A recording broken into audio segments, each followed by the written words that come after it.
I was reading about the time when Dwarf Fortress added a Z-axis, and thought it would be cool to do something similar in my own silly little web game. Nothing like the dozens of Z levels that Dwarf Fortress has, but even just one additional layer to help hide my hypothetical Yuri collection would be useful. There are some things I need to do first. I've always hated this plain grass texture, so I decided to code in some blades of grass. Future me, show the footage of past me programming.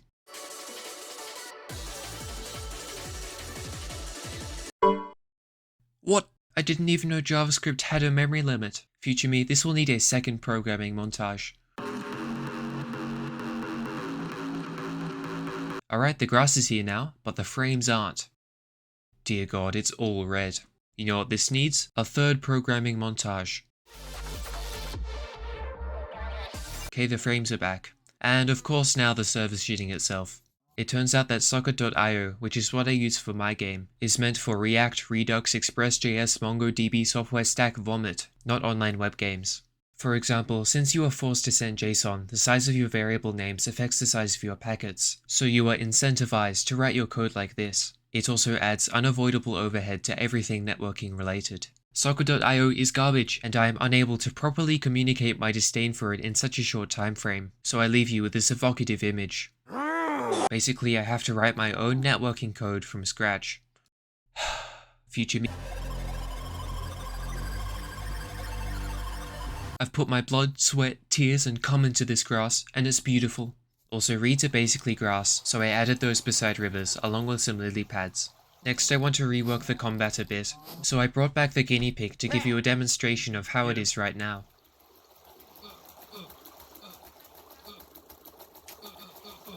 Actually, hold on, zoom in a bit. Zoom in further. Go even further. What do you notice missing here?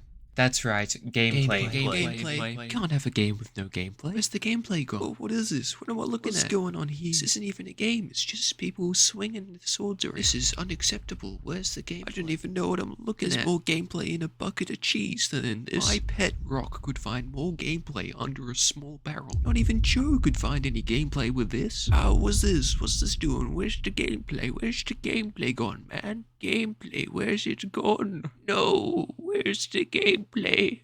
What have you done? I can summarize this fight as simply two dudes ramming into each other. Now I could watch this for a long while, but it gets boring repeating the same thing over and over again. There isn't much nuance, so I decided to redo the combat and movement systems. It took quite a while, but here it is. Let me quickly catch you up on the game theory. Attacks are now based on actual collisions, so you should stay a reasonable distance away so you can evade attacks. The movement is more responsive, so you can make quick adjustments to catch your opponent off guard. Spears outreach swords, swords outreach tools, and tools outreach fists. There is now an attack wind-up period to give your opponent time to react, and after attacking there is a rest period where you can't attack. Right-clicking lets you block with any sword or tool, and blocking halves the damage and knockback you take from both melee and projectiles. It also cripples your enemy swing, and makes it easier to launch a counter-attack. Also, I put in shields. Shields can fully block an attack or projectile, but go on cooldown after being used. And you can bash people in the face. Barbarians are ambidextrous, so they can do twice the bullshit in exchange for each attack being slower. You can block using two swords, block while attacking, block with a sword and a shield, do a mukbang, and of course attack with two weapons at once. Wait a minute. Hey! Let me in! Put me on air! Reporting live. Broken Lab News Network. Over to you, Jim. What is your opinion on the fact that barbarians can use two weapons at once? You are horrible at balancing this game. No, cut that shit! Sorry about that. The combat is significantly more fun now. Look at how much more tastefully and fluidly these two men ram into each other. So far the game has grasslands, mountains, deserts, tundras, and swamps. But as you may have noticed, all these biomes are immediately accessible as soon as you spawn in. Sure, you may be brutally molested by a yeti if you're carelessly wandering around the tundra, but there's nothing stopping you from grabbing a couple of frosicles and just leaving. There's nowhere which seems like a clear next layer of progression. And nowhere to hide my Yuri! To correct this, I decided to make an underground area, which effectively adds another stage of progression, with cave entrances to connect the two layers. After some extensive analysis, I narrowed down their location to the mountains, and then made a very crude system to generate random cave entrances. When you move onto these dark tiles at the back, you descend into the underground area, which my workers have spent weeks tirelessly hollowing out. I don't pay you for swings like that. I don't pay you at all. But we can't just have random homeless people wandering into the underground area. This is private property. So I installed some guardian creatures which patrol around the entrances, and Fusroda anything which doesn't look like them.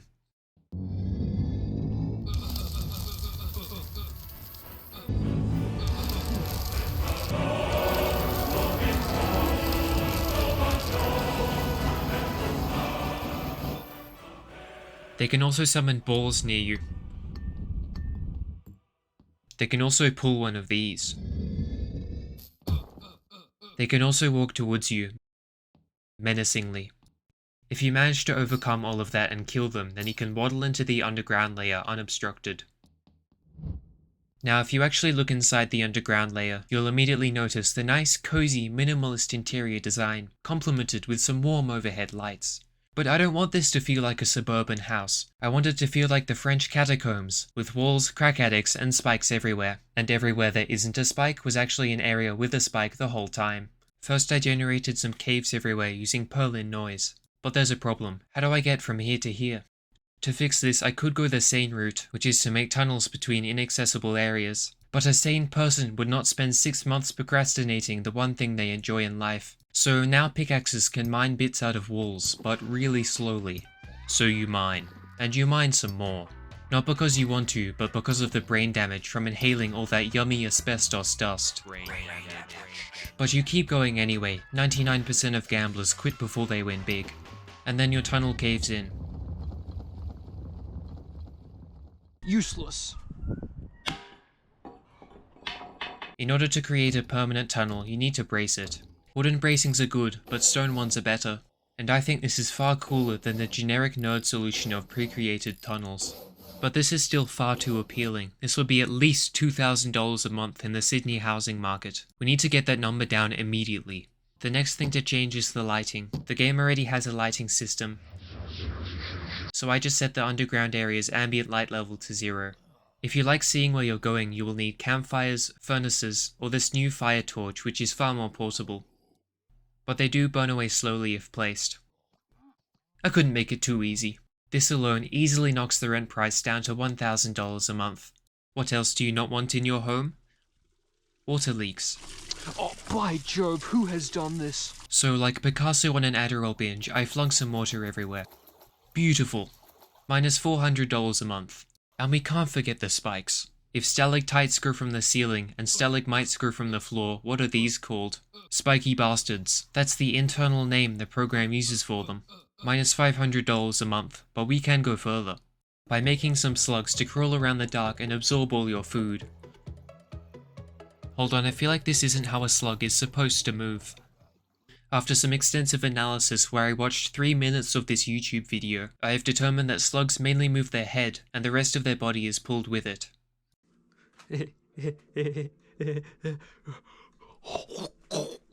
This will require me to program a new physics system. I've never really done spring-based physics before, but come on, I've solved like 16 LeetCode problems, this'll be a breeze. Alright, now this is some good looking code, this time it'll work for sure. I'm just playing around, this is easy for me. No more Mr. Nice Guy.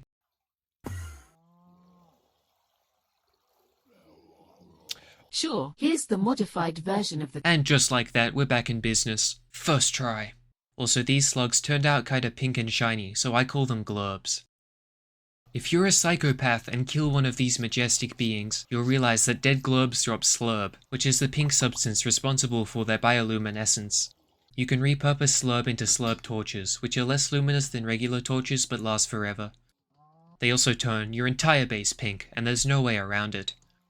You're welcome. These glurbs provide about minus 100 points from Slytherin, plus $50 a month. The only thing which could possibly reduce the rent price now is if there were already people living there.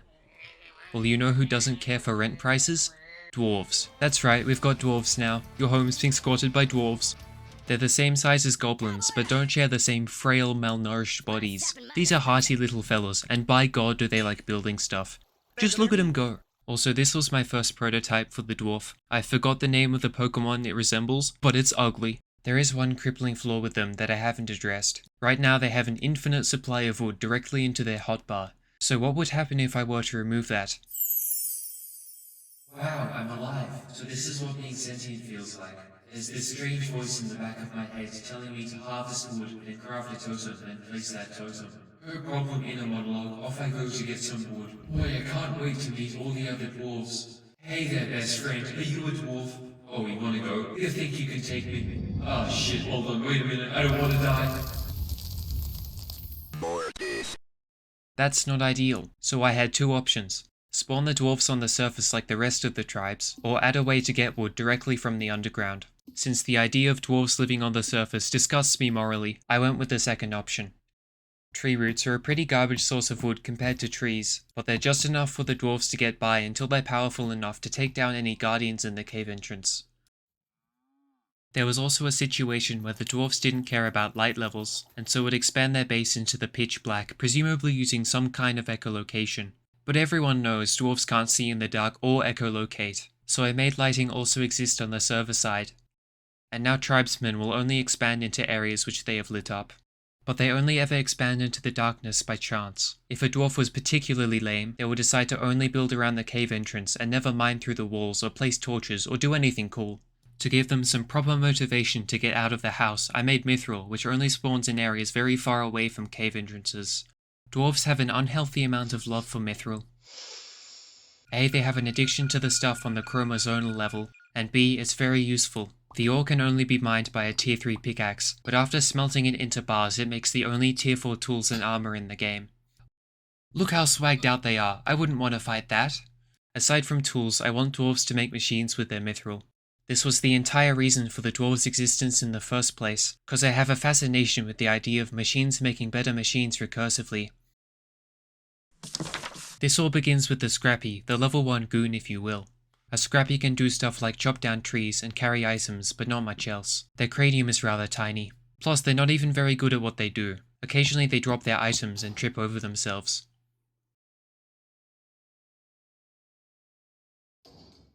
The only thing going for them is their ability to be mass-produced. Once you build an automaton assembler, you can start pumping out dozens of small replaceable orphans. All it takes is a couple of trips to the mithril mines, and you have a legion of what are effectively child labourers. They make excellent body shields. They can deforest an area in seconds.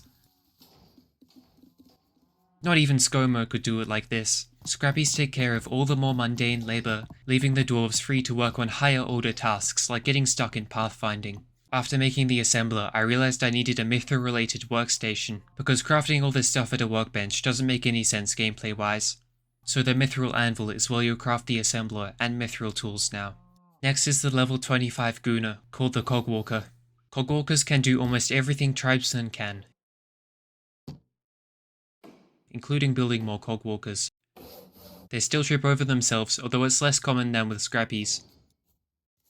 Last would have been the level 100 Gooninator, but the Scrappy and the Cogwalker already fulfill all the roles I want the automatons to have for now. Some ideas were floating around for a Strider, which would have been a combat-focused automaton, until I realised I had inadvertently stumbled my way into making the exact same creature as in Half-Life.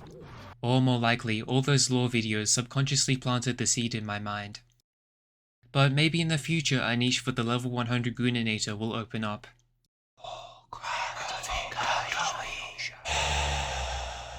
The design of the machines had me quite befuddled. From the start I imagined them relying on energy to run, and there would be structures to produce, transport, then use the energy. This is about as far as the prototype got. This red blob attached to the tree root is a root tap, which would extract energy from tree roots, and then energy vines would transport the energy into bio-batteries, where they would then power turrets and item pipes and lamps and shit. Automatons would also need to be recharged every now and then. They'd use something like a charging station though, this is kinda silly. I thought this would be really cool, but so much about it clashed with my internal vision for the game that I froze up, and got stuck in the YouTube to Twitter to Reddit to Tumblr to sometimes Rule 34 hamster wheel for a month. where you open up one app, use it until you realize that everything you usually look at is valueless, inauthentic sludge which you feel nothing towards. Then open up a different app. But eventually I had the guts to scrap it all. Controlling and directing your tribesmen to do what you want to do is at the very core of the gameplay, and the energy system clashes with that in so many different ways. This isn't 2D Rust. Not yet it isn't. Overall, dwarves and their machines bring the rent price down the final 150 doubloons a month. Mr. Speaker, we have our solution to homelessness. Throw them all into a cave system. Lost it all in the pokies, mate. Anyway, thanks for watching my 12 subscriber special. Hamburger cheese. Got the ham and the cheese in the ham, cheesy ham, the ham is cheesy. Oh my god, the ham is cheesy.